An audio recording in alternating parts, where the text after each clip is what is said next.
Welcome to the show that lets me, some rando on the internet, talk about whatever I want for however long I want to, just because. It's Bold Strategy Reviews. So Game of Thrones is over, and the MCU has quieted down for a bit, like a good long bit, maybe more on that later. So what are we as a society supposed to rally around now? What's the next big thing we need to push on our friends so that they can identify with who we are inside, or get the hell out of our lives?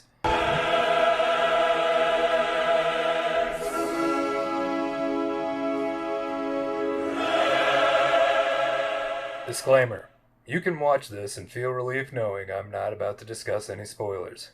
The Righteous Gemstones is a series that just started on HBO, and when I say just started, I mean we're only like 6 episodes into season 1. The premise goes like this. Joel Osteen, that's Eli Gemstone, who is played by John Goodman, is a wildly successful televangelist struggling with the death of his wife and co-pastor Anna Lee, who herself led a successful program with her brother baby Billy Freeman. Eli's family and church are world famous for their incredible sermons/performances. He has 3 full-grown children to round out the main cast. Here, Danny McBride plays Jesse, the oldest. He is a leader in the church and a been-there-done-that type whose initial interest is in the success of the church and the raising of his family. His relationship with God is a bit suspect, and while coming off as a McBride archetype at times, he really shines when he steps into the character's wheelhouse of being a stern father and a devout pastor. At this point, I should probably talk about Adam Devine. He plays Kelvin Gemstone, the youngest of the main 4, and if you're like me, you got into this show only knowing Adam from Workaholics. Then you're in for a bit of a surprise. Seeing him portray a character like Kelvin is a welcome sight. It's a break from the usual over-the-top antics I had come to expect. Kelvin is probably the most down-to-earth character in the show, and certainly the most believable Christian. The only hang-up being that in the family's eyes, homosexuality is a sin, and Kelvin may possibly be in the closet. He comes off as a hard-working, God-loving, God-fearing man who just wants to do right by his dad, his family, and God. On the opposite side of the spectrum is his sister Judy, portrayed by Edie Patterson. Edie Patterson is the member of the family I have zero familiarity with, but her portrayal of a woman in 2019 living in a man's world has some serious traction. Her father doesn't trust her with performances, tells her when she is allowed to speak, and generally embodies a large force of oppression for her.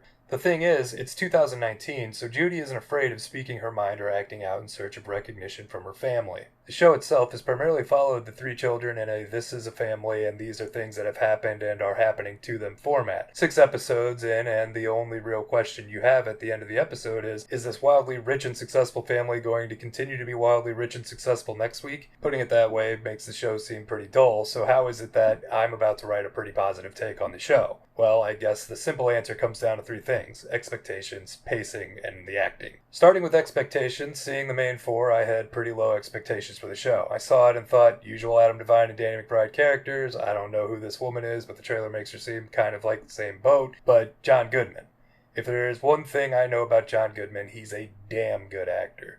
So surely this will be a show of the 3 kids getting into misadventures and dad having to clean up the mess. But that's not exactly the case. They do get into misadventures, but it's not entirely their fault, and they're the ones who handle it. The real intrigue comes in the setting, so to extrapolate to real life, I'll ask you, do you think Joel Osteen believes in God?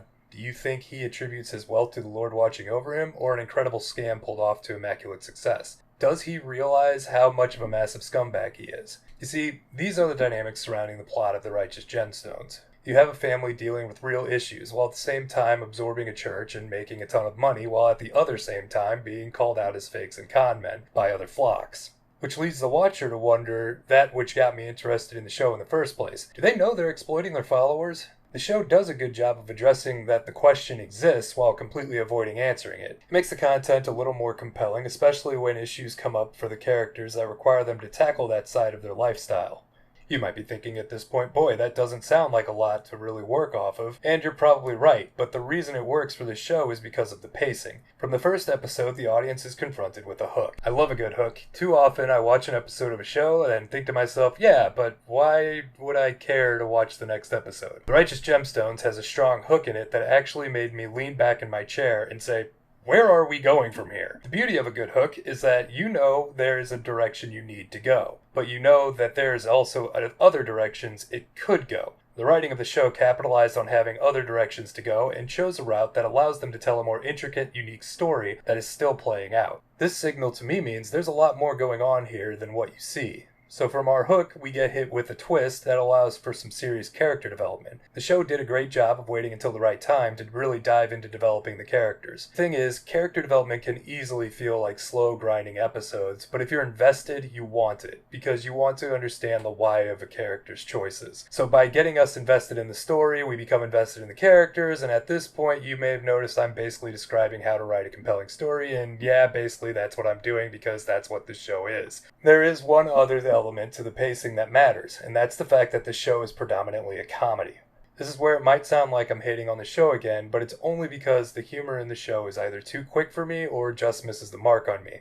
I love absurd humor. This show has some of it, but it hasn't really gone far enough into absurdity for me to sing its comedic praises. I wouldn't necessarily say that it's a bad thing either, because I feel like there's a little bit of everything when it comes to comedy in this show, which so far has meant when it gets around to your wheelhouse of humor, it absolutely knocks it out of the park. There hasn't been a moment yet where I've thought something came off as cringy, and thus far the comedy hasn't fallen into the trap of stepping onto the plot's toes. So if you don't find something funny, you don't feel like it's a show wasting your time. Again, I think that comes back to pacing. They know when the show can be lighthearted, and they know when it's time to address the circumstances the characters are in. None of it gets pulled off without believable characters, and to me that's where the Gemstone shines the brightest. From top to bottom, every character is completely believable, and each role feels important. At the start of the review, I listed the primary four of the show, when in reality, what makes the characters are their supporting cast. Kelvin has a reformed Satanist living with him, Judy has a fiancé that's just a regular guy, and because of that, the family doesn't really accept him. Jesse has his own family of 5, an obedient wife, and 3 kids embodying the growth of a man under Jesse's leadership. Then there are the people working for them, and Jesse's gang of dopey, loyal misfits, and all of them are believable and in most regards interesting. It's as if they all currently have a question hanging over their head: am I gonna be the next big plot point? And if not, what's it gonna take for me to be the big plot point? Which gets me back to the nagging feeling I have about this show. Something bigger is at play here, and damn it, I want to know what it is. It's at this point where I would like to take a second and thank you all from the bottom of my heart for getting me over 1 million subscribers.